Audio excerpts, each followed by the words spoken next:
Cuando nosotros trabajamos con una cámara, principalmente vamos a ver estos dos tipos de cámaras, ¿ok? Las DSLR o DSLRs y las cámaras mirrorless. Las siglas de DSLR son Digital Single Lens Reflex. Esto porque antes habían cámaras que tenían dos lentes. Como ahora tenemos cámaras en el celular que puede que tengan más de un lente. Entonces, DSLR habla de que es una cámara que tiene un solo lente y que este puede ser intercambiable. Podemos quitar el lente y poner otro. Las cámaras mirrorless también son de lentes intercambiables, pero su característica principal es que no tienen espejo. Por eso se llama mirrorless, que significa sin espejos, ¿ok? La diferencia principal ya la hemos visto en videos anteriores, pero esta es una forma mucho más visual de tenerlo a la mano. La luz en las DSLR, la luz pasa por el objetivo, llega a un espejo. Este espejo manda esa imagen a otro pentaprisma que llega a nuestro visor. Cuando nosotros tomamos la fotografía, este espejo se levanta y deja pasar la luz al sensor. Fíjense que en este caso la luz no está llegando al sensor, entonces la cámara no ve nada. De momento no está viendo nada, solo lo estamos viendo nosotros y nosotros estamos viendo la imagen tal cual nos llegaría al ojo. Entonces si nosotros ajustamos un valor en la cámara, no lo vamos a ver reflejado en el visor porque nosotros estamos viendo tal cual veríamos el mundo real. Porque la cámara no está viendo nada, ¿ok? Cuando nosotros tomamos la foto, este espejo se levanta y la luz pasa al sensor, es cuando recién la cámara se ve expuesta a la luz y según los valores que tengamos puede salir muy oscura, muy iluminada o perfectamente expuesta.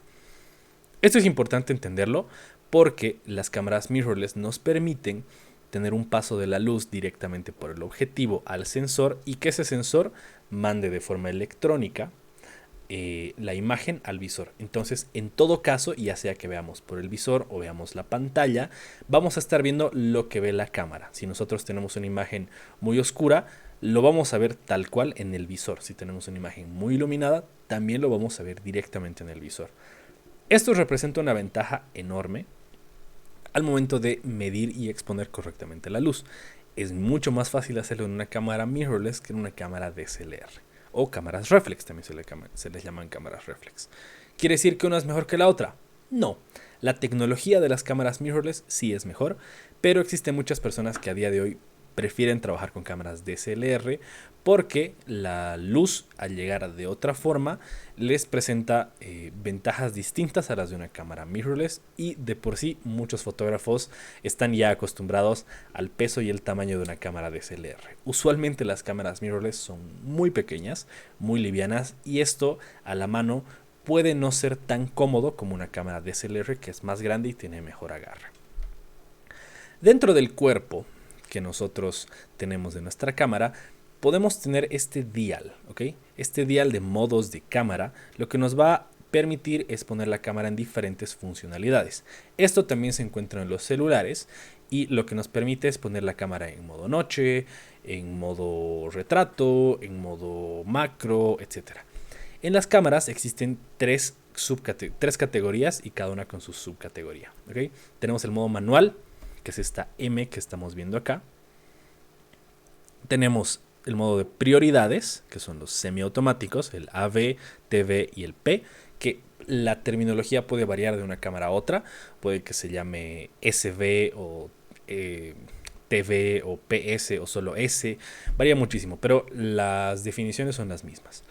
Y tenemos los modos automáticos, que en la cámara y en los celulares son el modo retrato, el modo paisaje, el modo macro, el modo deporte, el modo comida, etc. Los vamos a ver justamente ahora. Ok, principalmente estos modos de cámara lo que van a hacer es mostrarnos diferentes tipos de funcionalidades que podemos hacer y que podemos controlar de nuestra cámara. El modo manual es un modo en el que nosotros tenemos control absoluto de lo que estamos haciendo con la cámara. Los modos semiautomáticos nos dejan manipular algunos valores, pero dejan que la cámara siga manipulando algunos de ellos. Y los modos automáticos van a hacer que la cámara haga todo el trabajo y decida por nosotros. ¿Cuál es la idea? Que nosotros trabajemos la mayor cantidad de tiempo posible en el modo manual. Sí van a haber casos, que son muy pocos, en los cuales trabajemos con los modos de prioridades o semiautomáticos. Yo os recomendaría no trabajar con los modos automáticos en ningún caso, sobre todo si están tomando este curso para poder conocer cómo trabajar una foto correctamente. Los modos semiautomáticos pueden ayudarnos en situaciones muy definidas, pero los modos automáticos yo creo que a la larga lo único que hacen es perjudicarnos porque dejamos que la cámara haga todo el trabajo y nosotros no tenemos casi ningún poder de decisión sobre lo que está haciendo. Los modos de cámara semiautomáticos son principalmente prioridad de apertura, donde nosotros decidimos la apertura y la cámara lo demás. Modo de prioridad de velocidad, donde nosotros decidimos la velocidad de obturación y la cámara lo demás. El modo programable o modo de prioridad de sensibilidad, donde nosotros decidimos la sensibilidad o el ISO y la cámara decide todo lo demás. Cuando nosotros trabajamos en modo automático, la cámara decide todo y en los otros modos de retrato, paisajes, macro, etcétera, también. En algunos casos tenemos el modo video directamente en el dial y en otros casos en las cámaras está en un botón por separado. ¿Qué podemos hacer también con nuestro cuerpo, con el cuerpo de la cámara? Podemos decidir si vamos a tomar la fotografía en JPG o en RAW.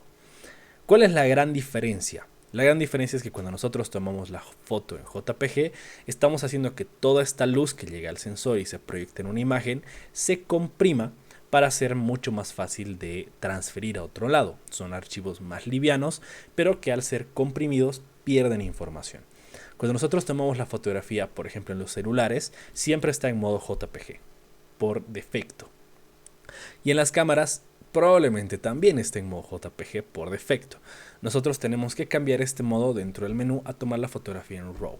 ¿Qué va a hacer esto? Va a darnos una imagen que a principio se va a ver más opaca, puede ser, pero que al momento de editarla vamos a tener muchísima más libertad para poder recuperar información de las zonas altas, de las sombras, de los colores reales que tenía la fotografía.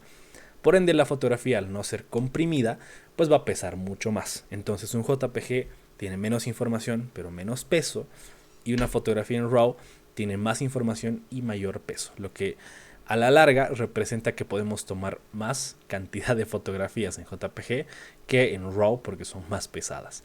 Pero es supremamente importante tomar las fotografías en RAW, por lo menos al inicio en la fotografía, porque nos va a poder permitir corregir algunos errores. Si por ejemplo hemos tomado una foto que esté muy oscura, podemos recuperar esta información en edición, en la postproducción, podemos darle más brillo y la fotografía no va a perder detalles.